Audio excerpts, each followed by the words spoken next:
ada 7 jenis manusia yang akan mendapatkan naungan dari Allah pada hari tidak ada naungan kecuali naungan Allah Azza wa Jalla. Pastikan kita menjadi salah satu dari yang 7 itu. Ingat, naungan itu dibuat di sini ketika hayat masih di kandung badan. Yang pertama adalah imamun adil, pemimpin yang adil.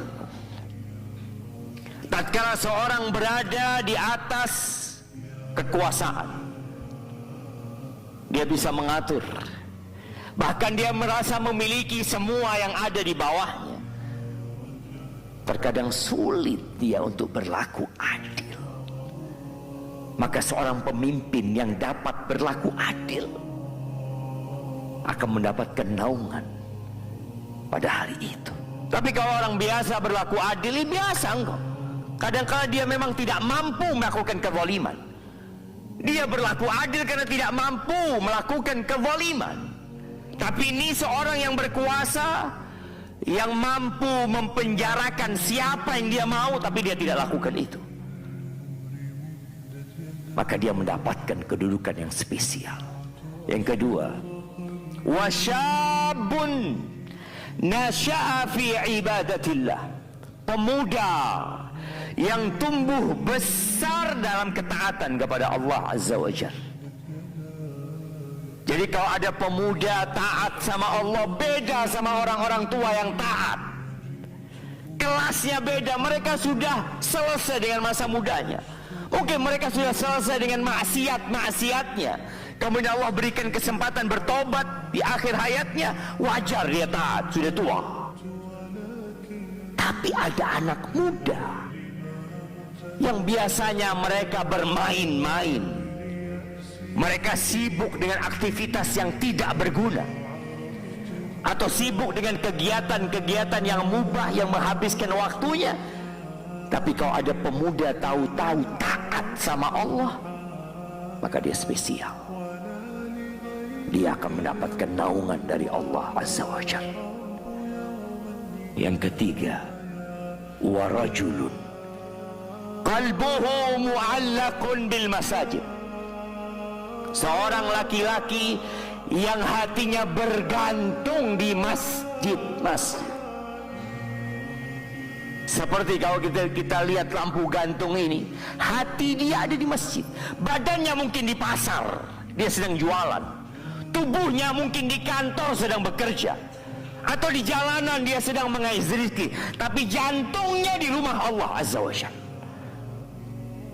Tatkala azan dikumandangkan, bahkan sebelum azan dia sudah memikirkan, di mana rumah Allah, aku mau ke sana. Rajul hatinya bergantung di masjid, bukan di lapangan bola, tapi di masjid. Kakinya mungkin ada di lapangan bola, tapi tatkala azan dikumandangkan dia langsung menuju ke masjid.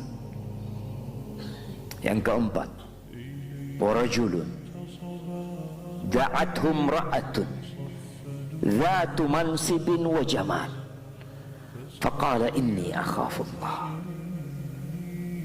seorang laki-laki yang diajak berzina, diajak dia berzina oleh seorang wanita yang cantik dan terhormat. Bukan pelacur yang ngajak dia, tapi seorang wanita yang terhormat, dan dia cantik pula.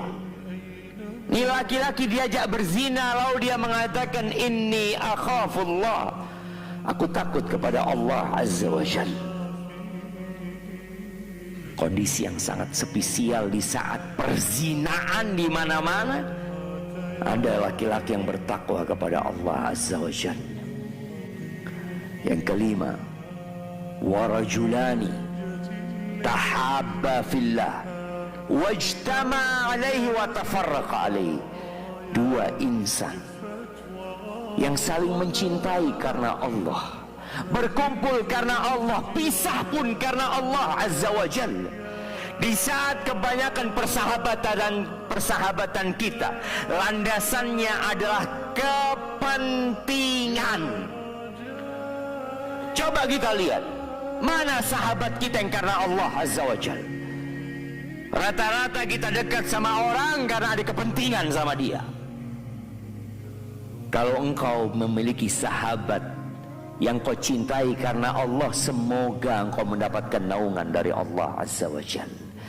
Yang keenam, warajulun tasaddaqa bi sadaqatin fa akhfaha. Seorang yang bersedekah kemudian dia sembunyikan sedekahnya. Dia sembunyikan. Kalau kita lihat di masjid, tatkala ada yang memutarkan kotak amal, kita nggak sembunyikan, semua orang lihat kita masukin duit. Ini orang nggak, dia bersedekah, dia sembunyikan sampai tangan kirinya nggak tahu dengan apa yang dikeluarkan oleh tangan kanannya. Istrinya nggak tahu kalau fulan punya sedekah. Orang dekat kita nggak tahu, oh fulan ini pernah sedekah, kata dia. Tapi tatkala orang ini mati, boleh jadi orang-orang datang mengatakan fulan suka membantuku. Dan dalam sebuah athar disebutkan, liyakun li ahadikum khib'un min amalin soleh. Hendaklah setiap kalian itu punya amal soleh yang tersembunyi, yang baru terungkap tatkala kita disidang sama Allah Azza wa Jalla. Yang terakhir, yang ketujuh, warajulun dzakarallaha khalian fafadat aynah. Seorang yang mengingat Allah sendirian, bukan di masjid ada banyak orang, tapi dia sedang sendirian, mungkin di kamarnya, mungkin di rumahnya. Dia ingat sama Allah Azza wa Jal. Dia tahu dengan dosa-dosanya. Dia mengingat kebesaran Allah Jalla Jalaluh, nikmat-nikmat yang Allah berikan, lalu dia meneteskan air mata. Pernahkah engkau meneteskan air mata sendirian karena takut sama Allah Azza wa Jalla? Aku